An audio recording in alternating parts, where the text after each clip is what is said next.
Throughout Pinot's 50-year run, Charles Schulz never skipped a day of drawing. He amassed a fortune of millions and rose to a stardom. Worldwide cartoonist. However, a single phone call in December 1999 altered the course of events. Ring up. The guy behind Charlie Brown had broken down in tears and told his family, "It's over." Schulz was discovered in his studio, covered up a terrible secret for a long time. The physicians had given him medication to alleviate his trembling hands and deteriorating eyesight. Awful news. Pinot's run on the show would come to an abrupt end and shock countless admirers who were blissfully unaware of what lay next. Schulz, Charles Monroe, was the 26th of November 1922 in Minneapolis, Minnesota, came into this world. A barber from his hometown, Carl, was his father. Germany. Dena, who was a waitress before she became a housewife, was his mother. It was her Norwegian ancestry. They called a cramped quarters and a lack of funds. Carl ran a small barber shop close to Dena's workplace. Charles had their sole offspring. St. Paul was his primary residence during his formative years. Needles was their only option during the Great Depression, though. California for a challenging 2 years. Because of the lack of funds, the challenge became a major the world through Charles's eyes. It haunted him for the rest of his life to see his parents struggle financially. The Pinot's character's subtle melancholy and minor concerns revealed the same emotions many years later. Uncle Sparky gave Charles the moniker 2 days after he was born. It originated with Sparkplug, a beloved cartoon horse from the Barney Google comic strip. That steed gained notoriety in Todo. In 1922, Sparky was a nickname for many children, but none of them went on to become more. Charles Schulz is more famous. Right from the beginning, it seemed like cartoons were a big his entire life. Throughout his career, he was known as Sparky rather than Charles. At the age of 7, Charles was a child when the Great Depression struck in late 1929. The one that his father did, the barber shop, experienced a decline in patronage. Multiple relocations were necessary. As he contemplated on all matters, Needles, California was a really peculiar place for them to dwell, so isolated that he later referred to it as strange and terrible. That worry about he carried everything with him. He recalled instances when they were starving. He went so far as to chuck stuffed peanuts into them, when Charlie Brown was afraid they would go hungry if his dad got a job loss. Charles had a good grasp of how that felt. Through it all, he had lived. His dog's name was Spike. Despite his dark skin, Spike Canine, of European descent who exhibited extraordinary behavior when hunting. Nails were his favorite food. Things like rubber, tacks and razor blades. Still, he seemed to be all right. Before 1937, when even though he was just 14 years old, Charles sent an image of Spike he had drawn to Ripley's Believe with or Without It. It was released to the public on February 22, 1937. For all intents and purposes, that was the initial printing of his artwork. His heart swelled with joy. Oh, how he gloated. I could ring Spike the ability to understand over 50 words, including doorbells. He was treated like royalty. But an automobile struck and killed Spike when Charles was around 10 years old. His heart sank at that setback enduringly, and remained a part of his soul. From that memory, Snoopy was born. Even though they were down on their luck, his mom always encouraged him to pursue art. They were so strapped for cash, but she still managed to get him groceries. In order to eat, drawing wasn't something his dad thought could be a legitimate career path. He reasoned it was ridiculous. Household tensions rose as a result of this. This is what Carl had Charles do. Chopped hair is an example of something practical. It was Dena's wish that he pursue his passions. That having his mom's support was crucial to him. Regrettably, she fell ill during his very early on.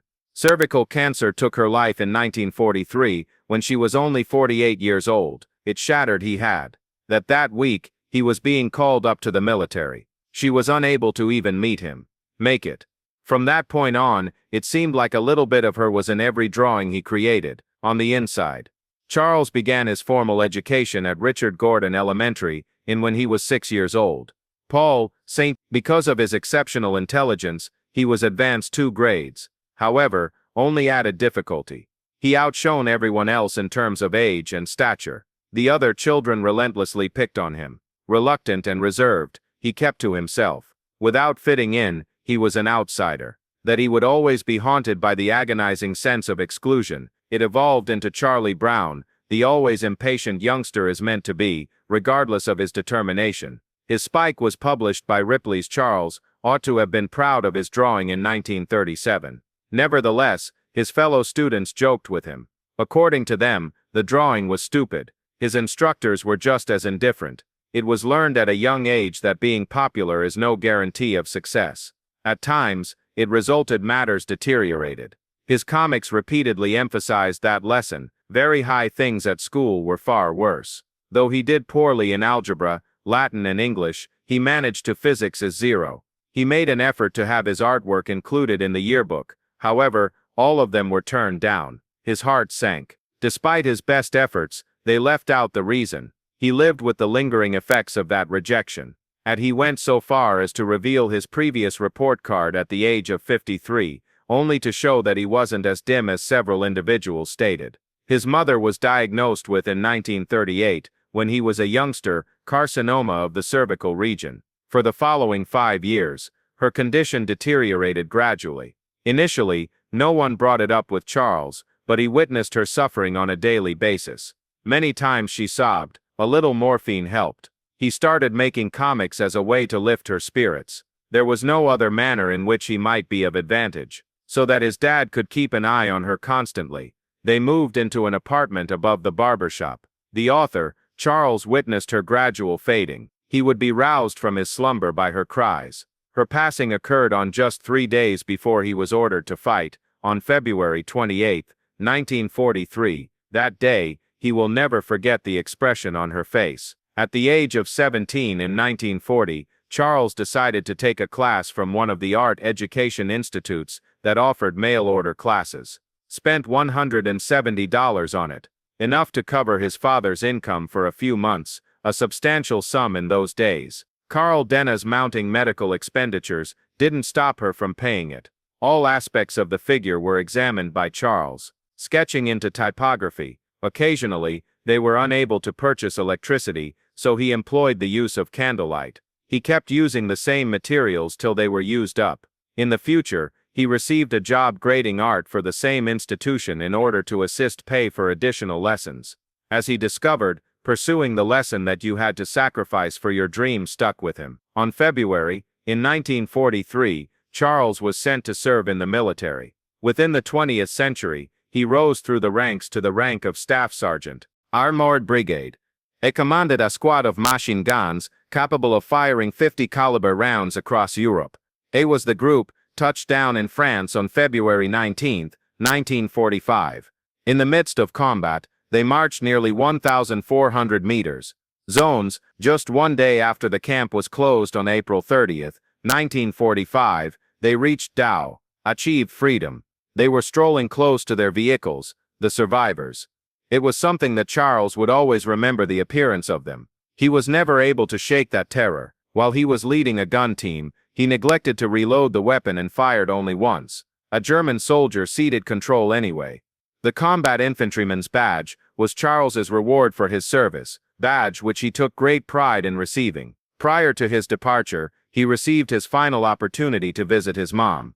He stopped by her place on a brief pass near Fort Snelling. She died near death. He said to her during their last conversation, "We'll probably acquire a dog when the word 'I will return' lingered in his soul."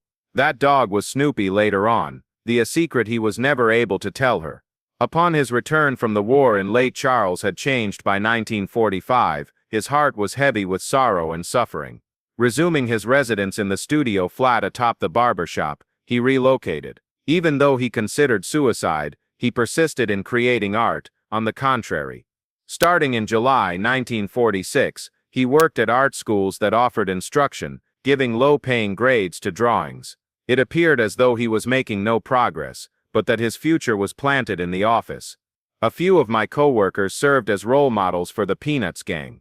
A woman with crimson hair, Donna May, was one of them. Mr. Johnson, he had first fallen for Donna in 1947, long before he had his big break. May Johnson, the accountant with the fiery red hair, they swapped dreams and lunches. It was believed she was my soulmate. In 1950, right before Peanuts was released to the public, Donna declined the offer. She had previously tied the knot with another man, Al-Shi had known Wald, a male, for many years. Charles felt utterly crushed, so he dubbed it the worst tragedy that ever befell him. Seeing a loved one tie the knot is a heartbreaking experience. He was crushed by someone else. That sadness lingered forever. The memory of it endured for all time. In the narrative of the young girl with the fiery red hair, the one who was never loved in return, by Charlie Brown. An early work by Charles Schulz, the name of the comic strip was Le Folks. June 8, 1947 was the beginning in the Themitalis Tribune. Afterwards, it was transferred to the Pioneer Press in St. Paul. He merely made $10 for every publication. The comic continued until January 22, 1950, right before the editor stomped on him by requesting the removal of his comic from out of the ladies section and onto the page with the actual comics. In addition, he wanted more money. Resisting was the editor.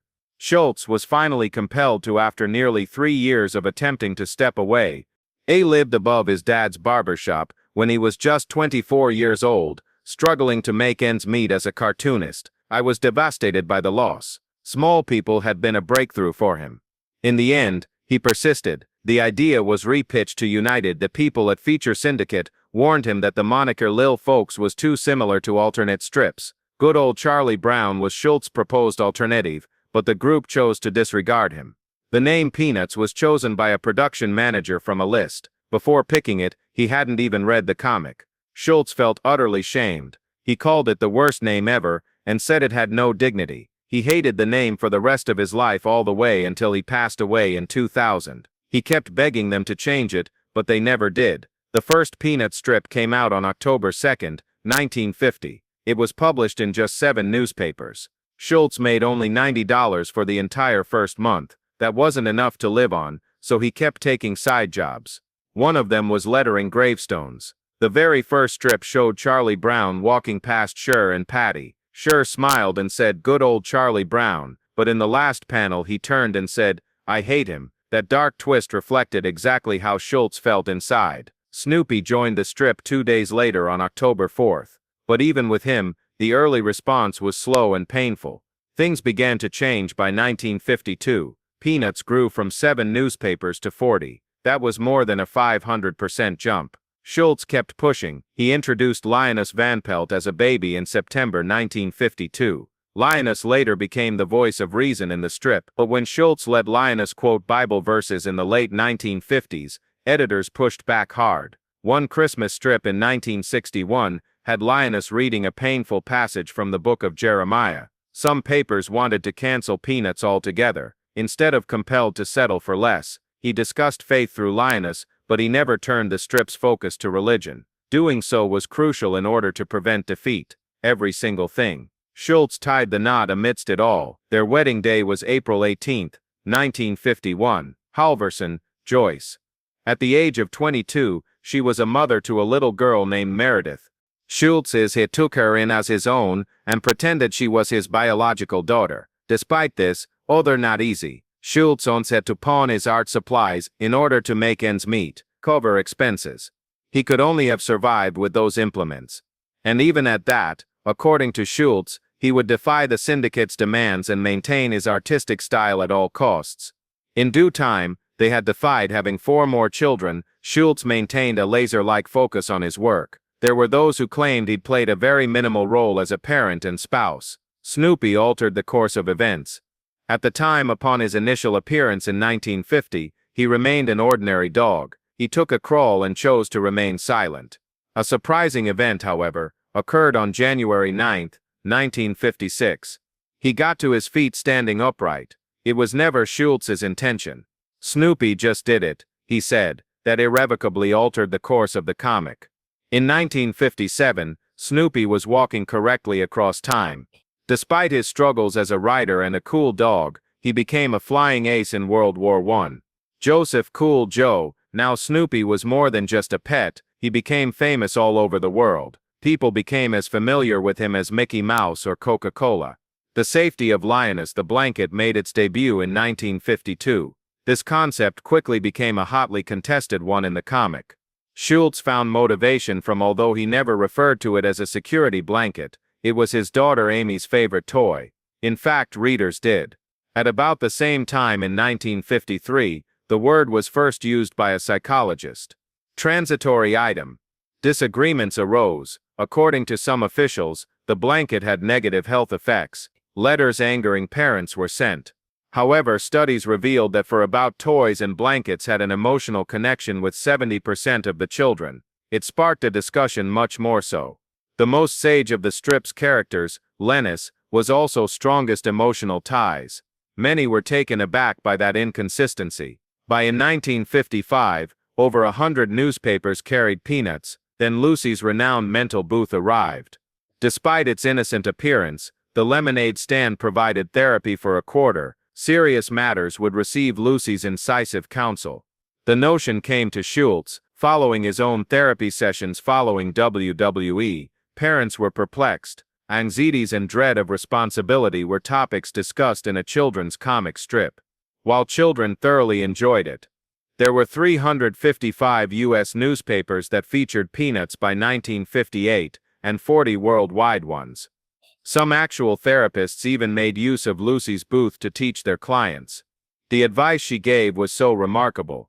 Schnell reagierte Schulz in response to the Soviet Union's Sputnik launch on October 4, 1957. The Peanuts gang kept an eye on the sky in search of the satellite. Having Snoopy launch Linus in 1958 was Schulz's idea, laughing at the actual Dog Lab's launch into space. In the end, NASA embraced Snoopy as their symbol of security. Following that, a significant event transpired. On with the addition of Franklin Armstrong on July 31, 1968, Schulz created the first black character in those little Peanuts. 11 days had passed since the assassination of Dr. Martin Luther King Jr. Schulz had received a letter from a teacher named Harriet Glickman requesting a change. Getting it frightened him. Incorrect, but he paid attention. Southern editors were dissatisfied. It got to the point where someone even begged Schulz to depicting Franklin seated among white students in a classroom. Schulz declined. It was claimed that erasing Franklin would be preferable to quitting. An empire of Peanuts merchandise went boom in the 50s. Schulz was able to purchase a home from a locale. My cartooning income is $30,000. In 1958, a little Snoopy doll was available for purchase. In Happiness is a Warm Puppy, published in 1962, remained a bestseller for 45 consecutive weeks. Several weeks, everything shifted after that. Fortune 500 companies began contacting. After Ford Inc. signed a 7-year document in 1959.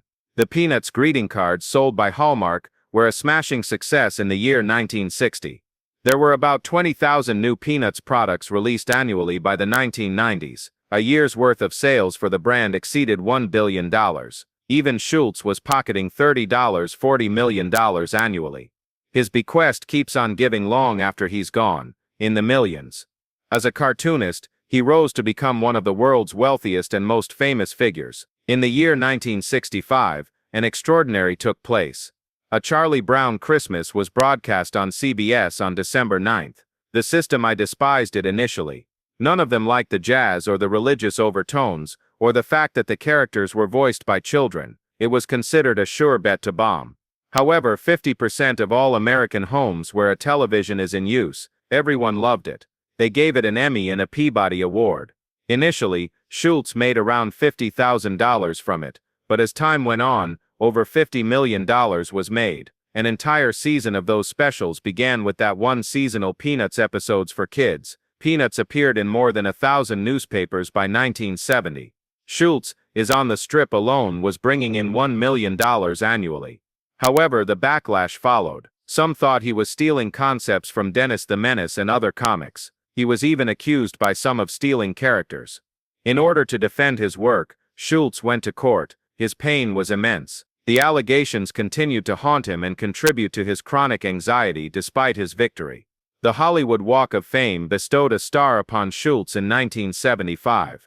Nevertheless, concealed from view behind scenarios, he was completely distraught. Over the course of nearly 50 years, he had independently drawn 1,897 strips. The strain finally got to him. In the middle of the 1970s, He was admitted to the hospital for weariness. On occasion, he had to support his drawing with his wrist because his hands trembled so much. It was deemed crucial by doctors. Motion sickness. In 50 years, he managed just one 5-week getaway. He meticulously follows all standards nearly crippled him physically. Schulz received several offers in the 1980s, worldwide, but he would have none of it when it came to altering the Peanuts' personality types. Studio heads in Japan were hoping to give Snoopy a more human quality. Schulz stated, "No, Charlie Brown's French and Italian producers wanted him to act differently." Once more, no, Schulz said. No deals were finalized. A fortune slipped through his fingers, though it was irrelevant to him. It was cared for his characters as if they were his own. Peanuts celebrated 40 years in 1990, but Schulz decided to open up instead of celebrating, telling interviewers that he had enduring a lifetime of despair. He claimed that he was the inspiration for Charlie Brown. There is no one who loses more than Charlie Brown. According to him, that's his magic and his final resting place. With all the success, Schulz still felt lonely. According to him, he learned his understanding of isolation. He fell in love with a redhead in real life, but she never returned his feelings. Its misery persisted throughout. In September, following his divorce from Joyce, Schulz wed John Clyde. In 1973, she was 17 years younger and a mother of 2. They continued to be together until the year 2000. The priority, though, was always his work. He created each comic panel for all occasions, including holidays and vacations. The man's second union was tranquil, although his workaholism loomed over him. The year 1966, the man who made Charles Schulz's drawings a reality, and Schulz got into a heated argument with him. CBS was seeking an additional festive program following the phenomenal achievement of A Charlie Brown Christmas, which had captured an astounding 46.6% of the total television audience. However, the moment arrived Schulz became irate in order to create Charlie Brown, It's the Great Pumpkin.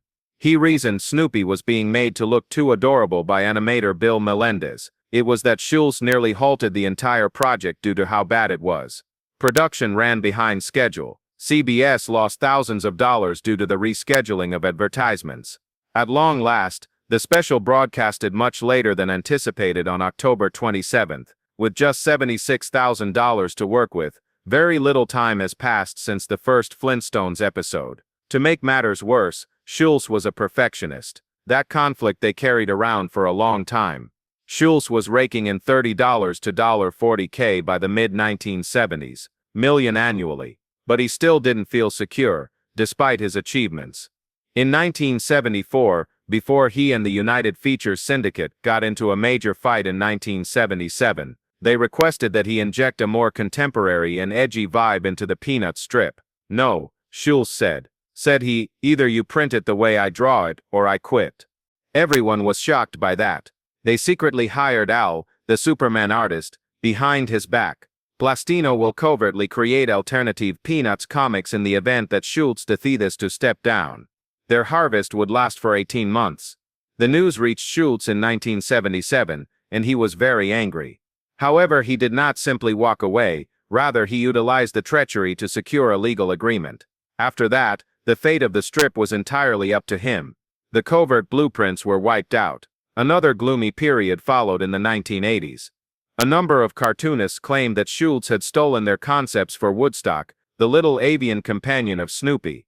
The original Woodstock Festival took place on April 4, 1967, which was formally changed in 1970 to reflect the name of the music festival. A number of musicians and artists claims that Schulz had plagiarized their designs in court. Schulz refused to compromise in silence. He retaliated by recruiting prominent copyright attorneys. Per the court's ruling, an eccentric Popeye cartoon character named Alice the Wonder Woman and a childhood friend were the creative forces behind Woodstock. Coon. Schulz triumphed in every case, but the conflicts exposed the level of envy played a supporting role. His legal battles cost him a pretty penny, but he demonstrated his refusal to accept credit for anyone else's efforts. Back in the fall of 1981, Schulz required quadruple bypass surgery at the age of 59. In the beginning, drawing for the first time in 3 decades. As he got better, phony more than 200 newspapers began publishing Peanuts. With their abundance of adult insults and inappropriate language, an agent from the Federal Bureau of Investigations was contacted by the conspiracy. Agents referred to as Operation Snoopy. Raids were conducted in 6 separate states, and 12 individuals were taken into custody.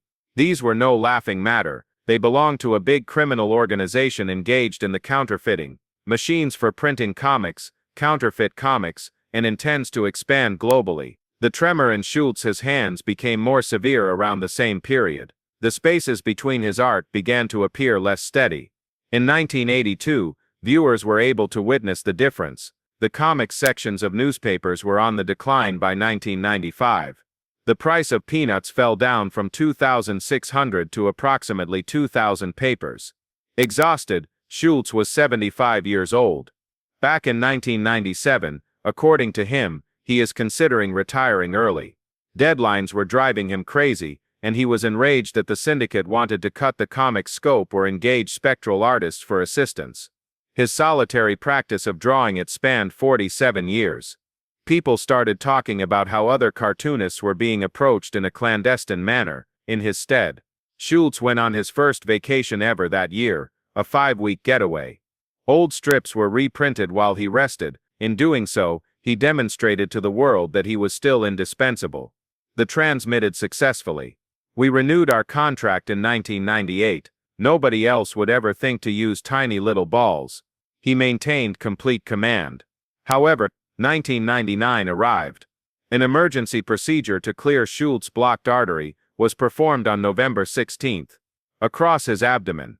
The surgeons discovered stage 3 colon cancer while operating.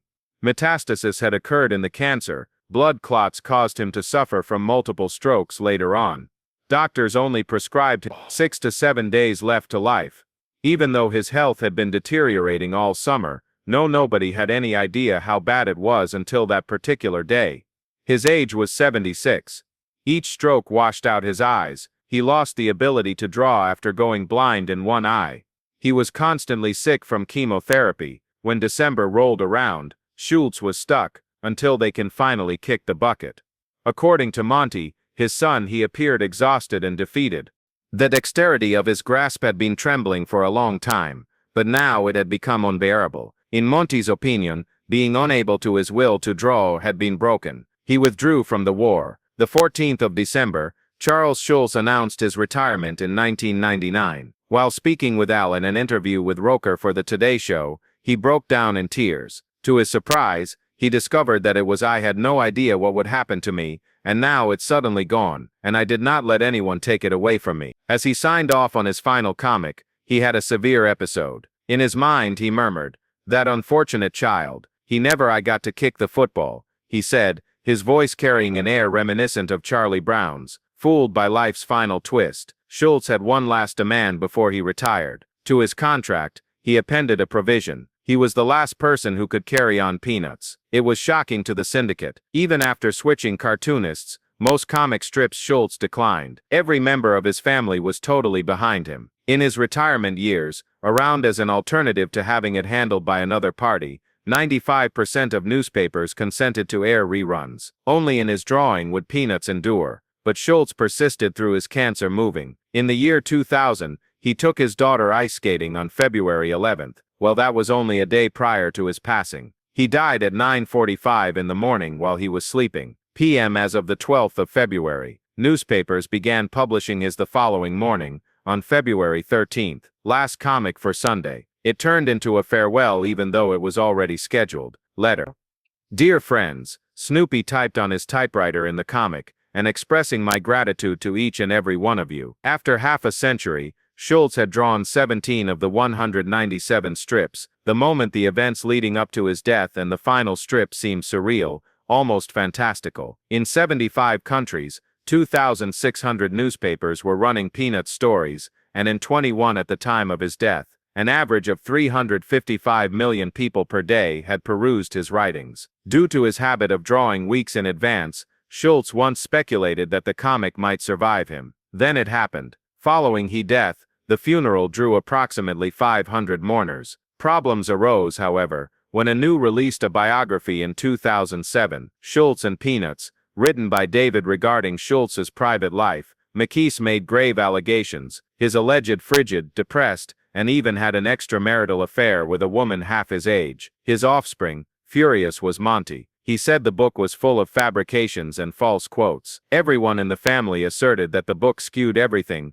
and that Schulz was actually much happier in real life. Fans weren't to be trust their father's story in this way. In its inaugural year, the Charles Schulz Museum 2002 in Santa Rosa, it has almost 7,000 unique comic strips. The intention was to honor his body of work. However, following the release of the biography, admirers started to question who the artist was. The museum was the epicenter of that discussion. Is it more appropriate to inquire about the artist's personal life in addition to their work? Although he made mistakes, Charles Schulz ended up making hundreds of millions of people happy and comfortable. For half a century, he worked nearly continuously, giving Charlie and other shy kids a voice, and demonstrated that even the most basic drawings could convey profound ideas. As he passed away, the feeling of a bygone era was palpable.